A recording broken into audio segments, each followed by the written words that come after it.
Mari, ano nangyari to? Tay, dahil po sa inyo. Dahil po nagsakripisyo kayo para sa akin. Ginawa niyo po lahat para gumaling ako. So, anak, buti naabutan sa bahay. Kaya na pa tayo nahanap eh. Bakit naman, tay? Ba't mo naman ako hinahanap? Kaya anak, pwede muna ang pera mo ng pera mo. Ang kapatid mo kasi, kailangan mo operahan. O, tay, hindi pwede ah. Inipon ko nga to para pambili ko to ng motor eh. Kayo na lang, gumawa kayo ng paraan nyo para maoperahin yung kapatid ko. Gumawa kayo ng paraan para makaharap kayo ng pera nyo. Kaya anak, bira ka naman oh. Kapatid mo naman yun eh. Ba't tayo mo tulungan? Yun ang hirap sa inyo, tay. Obligasyon nyo siya. Kasi kayo yung tatay, kaya kayong gumawa ng paraan para mapagamot siya. Ba, Aris, dahil mo naman sinabi. Humingi lang naman ng tulong para sa kapatid mo. Hindi ko naman sa'yo binibigay obligasyon ko. Eh, yun naman pala eh. Alam mo naman pala yung obligasyon mo eh. Hindi gawa mo ng paraan. Basta to, hindi ko bibigay sa ito. Bibili ko to ng motor. Mas magandang gawin mo, sa iba na lang manghiram. Huwag sa akin. Sige na. Hey, Aris.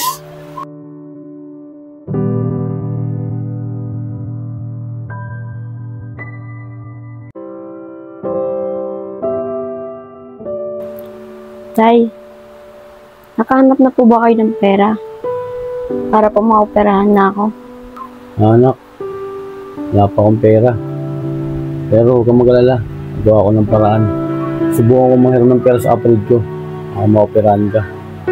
Tay, si Kuya po. Di ba po may pera naman po siyang ipon? Ba't di po kayo makahiram sa kanya? Kahit ako na lang po magbabalik para sa kanya. Hey anak, sino na pa yung sarili niya? Isa tulungan ka. Hayaan mo anak. Gagawa mo ng paraan para maoperahan ka. Ganun ba, Tay? Tay, maraming salamat ah. Anak, huwag kang mag-alala. Lahat gagawin ko sa'yo para matutungan lang yung buhay mo. Ako bahala anak.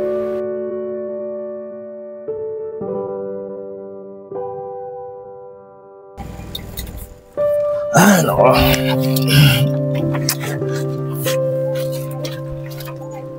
Kuya, pwede ba itang makausap? Oh, bakit? Ano yun? Oo, halika. Doon tayo mag-usap. Ano ba yun, Ryan? Kuya, pasanla ko sana yung bahay ko eh. Ah, ganun ba? Sige, pati nga.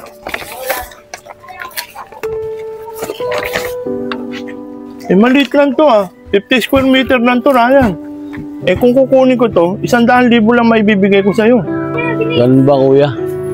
Sige kuya, tatanggapin ko na yan. Kailangan ko lang mapaoperahan yung anak ko eh. Kaso Ryan, meron akong kondisyon. Sa loob ng 1 buwan at hindi mo nabalik yung pera, ririmatayin ko ang bahay mo. Kung yan eh, gusto mo lang. Kung hindi, wala akong magagawa. Hindi kita mabibigyan pera kasi malaking pera yung inihiram mo eh. Hindi biro yan. Ganun ba kuya? Sige kuya, wala mo nang magagawa. Kailangan ko lang yung pera eh. O sige, okay na tayo rito. Mamaya pumunta ka sa bahay para maibigay ko sa yung buong pera. Ano? Sige na. May pupuntahan pa ako. Sige kuya.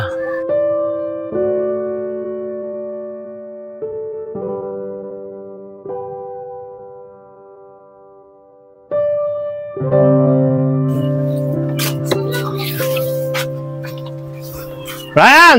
Ryan! Ryan, lumabas ka! Eh, Barok, wala po dyan si tatay. Bakit po? Anong bakit? Binigyan ko na ng 1 linggo palugit ang tatay mo rito para umalis kayo. Tapos hindi pa kayo alis? Hindi mo ba alam yan? Ano? Sinlanla ni tatay itong bahay nang di ko man lang alam? Paano yan? Sa kami titira niyan kung kukunin nyo na itong bahay na to? Eh, hindi ko na problema yan. Problema na ng tatay mo. Basta ito, kung kunin ko na itong bahay na ito, maglikpit-likpit na kayo. Kuya Barok, ikaw pala. O, buti na, dumating ka na.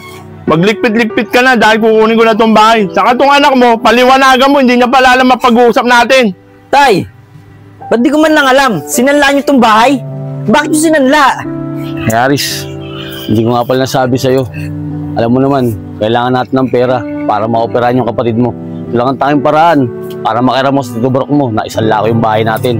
Sige na, Ryan, maglikpit-likpit na kayo rito para makalis na kayo rito. Tay, ano po nangyayari dyan? Sige tay, ganito na lang. Magsama na lang yung dalawa ni Marie. Ako bubukod na lang ako. Siguro makikitira na lang ako sa kaibigan ko. Magkanya-kanya na tayo.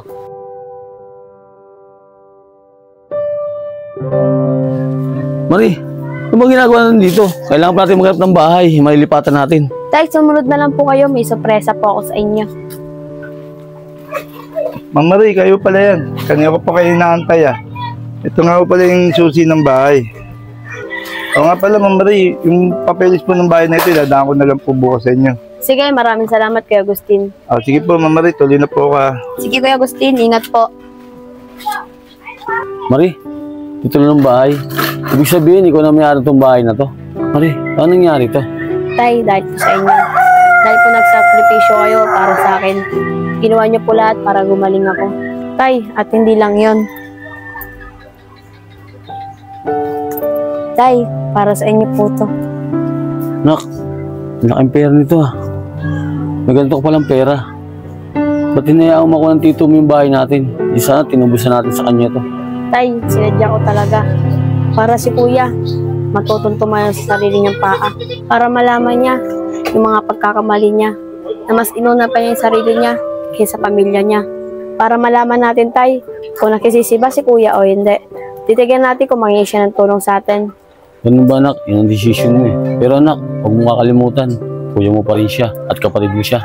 Opo, Tay, alam ko po yun. Sige na, Tay, pasok tayo sa bago nating bahay. Sige anak, ang dali lang.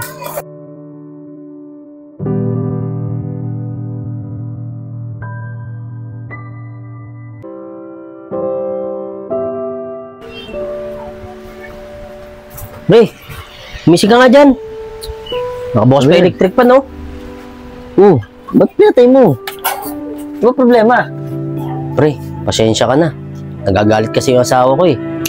Saka pre, alam mo naman, marami akong bayarin. Kuryente, tubig, saka bahay. Saka sabi ng asawa ko, baka pwede. Kumanap ka daw muna ng matitirahan mo. Nak, pre. Hindi ako makakahanap ng titiran ko. Eh, alam mo naman, binenta ko na yung motor ko, di ba?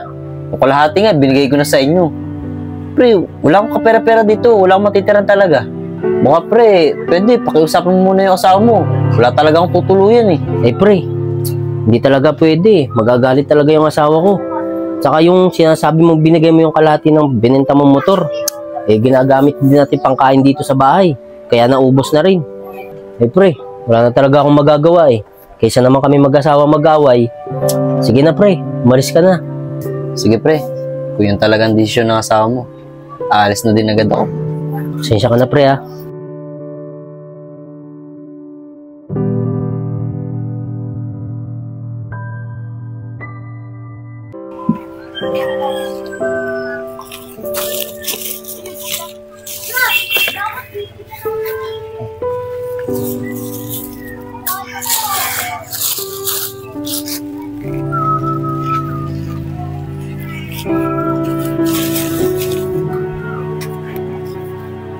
Yan. Kuya, madumi po dyan. Nanganguha po ba kayo ng kalakal?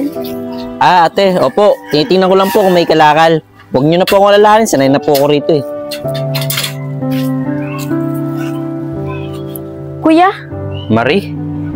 Tay! Tay! Tay, si Kuya nandito na po! Kuya, ano nangyari sa'yo? Anak, bakit Marie? Tay, andyan na po si Kuya. Maris, ikaw nga anak. Anak, anong nangyari sa'yo? Matagal ka namin hinahanap ng kapatid mo. Pinunta ka namin sa barkada mo, hindi namin makakita. Oo nga, Kuya. Ang tagal ka namin natin ni Tatay. Pumunta kami sa mga barkada mo. Hindi ka daw nila nakita.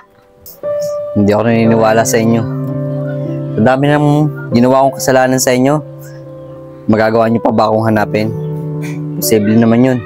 Oo, Kuya. Wala talaga akong balak hanapin ka. Dahil sa mga ginawa mo sa amin, pinilit daw ni Tatay para hanapin ka. Kasi daw kapatid kita. Oo, Aris. Tama yun. Lahat ng sinabi ni Maris. Pinahanap nga kita. Dahil kapatid ka niya.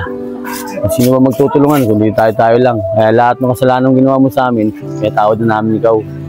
Kaya Aris, maging silbing aral sa'yo yun. Lahat ng nangyari sa'yo. Kaya pwede ka na umuwi sa bahay. Oo nga, Kuya. Umuwi ka na sa amin. Tay, Marie, patawad.